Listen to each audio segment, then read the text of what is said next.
ngifundisa ngale subject yokulingisa izwe. Ngoba kunezinto mhlawumbe singeze ukutshela zona manje. Esokutshela zona late. Zokulingisa ini?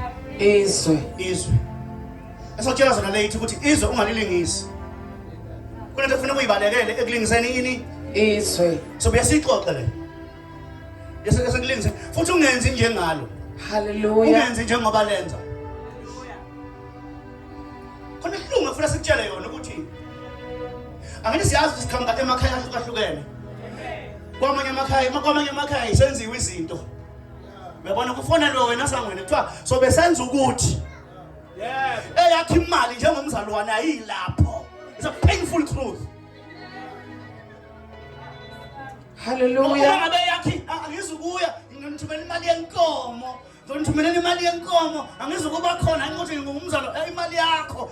Once wakhona imali yakho na ukhona. Hallelujah. Manje ufuna senze njani umfundisi?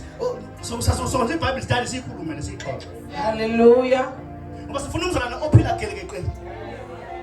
Sifuna umzalwane ohlukwanisile. Sono. Mndeni onomndeni. Hallelujah. Imistake yabazalwane leza amaphutha ijabulisa imindeni. Kodwa uNkulunkulu kujatshulisa imindeni. Yeah. Akangangeni lapho. Hallelujah. Akangangeni lapho. Singangeni lapho kakhulu. Asikwazi ungabika ekhaya. Kuthiwa siphelele zonke. Mina ngathi ngifane ekhaya sikwazi kakhulu. Masebenza into zabo kuhlala ngaphandle.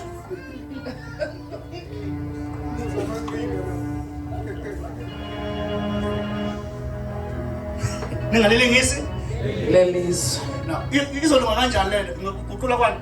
Kodwa niguqulwe isimo ngokwenziwa ibentsha ingqondo yenu. Into efuna kulungiswe yini? Ingqondo. Yini efuna kulungiswe? Ingqondo. Now, uNkulunkulu simkhonza in two categories. Simkhonza ngomoya.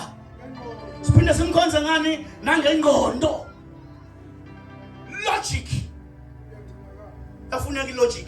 Hallelujah. Amen. Iyafuna yini? Ngokukhonza uNkulunkulu iyafuna logic. And then ilekelelwa spirit. Spirit first and logic. Hallelujah. Amen. Amen. Uma ngabuza kuthiwa khona abantu abayabuza uNkulunkulu, makuthiwa ena ngathi ake ngiyobuza uNkulunkulu. Uyabona? Lo muntu usuke esho ukuthi ena ingqondo, ilogic ibithi ngiyenze lento. Ispirit sathi angayenzi. Hallelujah. Yabona? So ukuguqula kwengqondo, ingqondo kufanele iguqule. Yini kufanele iguqule ukuze ukwazi ukuhlolisisa okuyini okuyintando kaNkulunkulu. Ukuze ukwazi ukuhlolisisa okuyini okuyintando kaNkulunkulu. Now so ngena mhlawumbe sesigaba sesithathu yini intando kaNkulunkulu. Hallelujah. Oqala nje intando ngolimi olujwayelekile mama intando mina kunkosikazi wami afaka la kumina owenza ukuthi ngingacabanga lutho ngicabanga ngani usengaphika phakathi kwini na intando. Amen. Maka bungayidlanga intando ushaba ngizocalaza manje funeka manje unkosikazi wami acaphunene mama ushaba ngole yampahla yakhe ngaze yini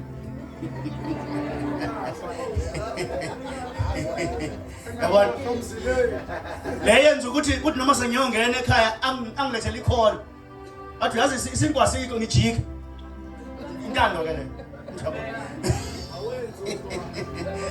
njikisa imoto yabona bese ngibuyile sengisekhaya bese ngizongena ekhaya bese ngijika lapha e5 sengiyongena kuthiwa isinkwa sikho manje ufuna kanjani njikisa imoto yabona ngoba intando yenza ukuthi aniswa nina bazalwane manje uma ngabe sokwenza kuyintando kaNkulunkulu ngamanye amazwi yenziswa Nkosi yami. lento engaphakathi yona ekwenzisayo. Hallelujah. Mawugwinye uKristu wenza intando yakhe ngoba nowenza isono uyisigqila sani owenza isono wenza intando yesono. Hallelujah.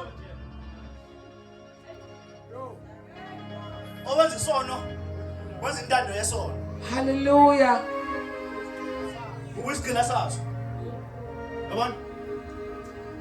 Noma ngabe uyabona ugwayi uthambe kwiPakistan yongikwaleta nyanya kufuna manje uzugwayi.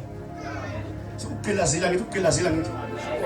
Noma ngabe ulele ebusuku liyanetha uthi ugwayi uvuka ungibheme manje ngiqala usugwayi.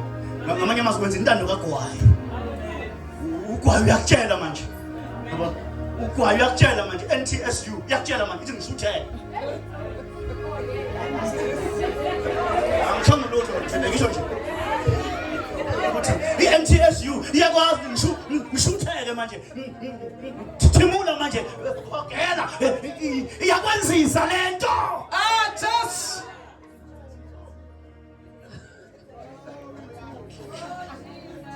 Iyakwenzisa. Hallelujah. Athi uPaul how much more uKristu. Uma ngabe ukwazi ukuvuswa